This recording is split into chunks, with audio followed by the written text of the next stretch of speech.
एक बार जोर से बोलिए, जोर से बोलिए, हाथ उठाते। नारा लगाने में भी शर्मा रहे हो। ये जानवर घूम रहे हैं, इनसे कितने लोगों को दिक्कत है? जरा हाथ उठा दो। और मधुमक्खी से कितने लोगों को दिक्कत है? मधुमक्खी से जो एक मिनट में लगी, किसी को दिक्कत नहीं है ना? इस बात को यहीं पर रोकते हैं, अब आगे इसको लास्ट में बताएं। सर्वप्रथम भगवान गौतम बुद्ध को नमन करते हुए श्रद्धांजलि रहता परम पूज्य बाबा साहब डॉक्टर के चरणों को नमन करते हुए हमारे कथा वाचिका बहन मीना राज जी का हम बहुत बहुत धन्यवाद करते हैं। बहुत लोगों की जानकारी से मिली है कि बहन बहुत अच्छी कथा करती है, हमें बहुत जानकारी मिली है।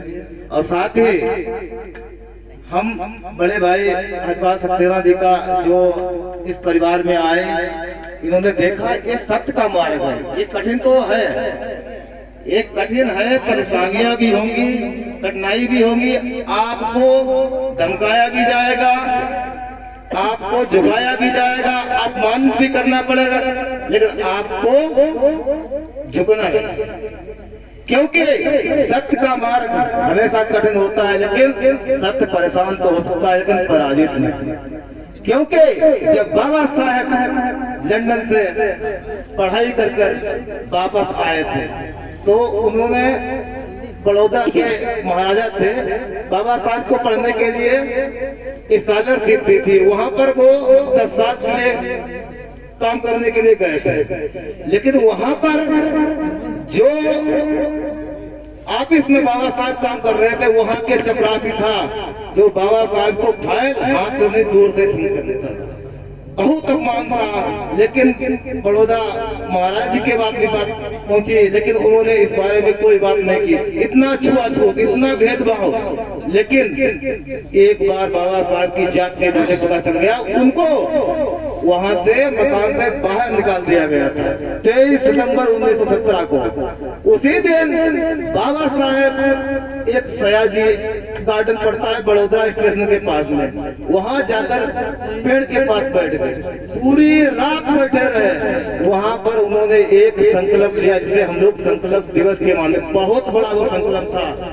वो हमारी माताएं बहनें मेरे पूजा पिता कुल जो बेटे सबके लिए इतना संकल्प, वही संकल्प आज भाई साहब ने भी लिया है तो बहुत अच्छा है। क्योंकि जब बाबा साहब सच अगर उन्होंने कहा था अगर हम अपने समाज से जात पात और अपने समाज को समानता नहीं बदला सका तो मैं अपने आप को गोली मारूंगा। कितना बड़ा संकल्प था, लेकिन हम लोग दबने वाले नहीं है, क्योंकि बाबा साहेब जी को इतना परेशान किया गया था, उसके बावजूद बाबा साहेब उन लोगों से लड़े अपने हक अधिकार के लिए, और उन्होंने वो संविधान बनाकर तैयार किया जिससे करोड़ों लोगों को, माताएं बहनें सबके लिए, सभी धर्मों के लिए बहुत अच्छी व्यवस्था की संविधान लिखना। तो हम लोग उसी वंशज के लोग हैं। अगर बाबा साहब चाहते इतना अपमान सहने के बावजूद भी वो चाहते तो विदेशों में इतने पढ़े लिखे थे, कोई भी नौकरी जाकर कर सकते, अपने परिवार को सेटलमेंट करते थे, लेकिन नहीं किया, क्योंकि उन्होंने अपने समाज के बारे में सोचा। वो लोग नहीं गए तो हम लोग उन्हीं के वंशज हैं, हम लोग भागने वाले नहीं है, डटकर मुकाबला करेंगे लोगों का।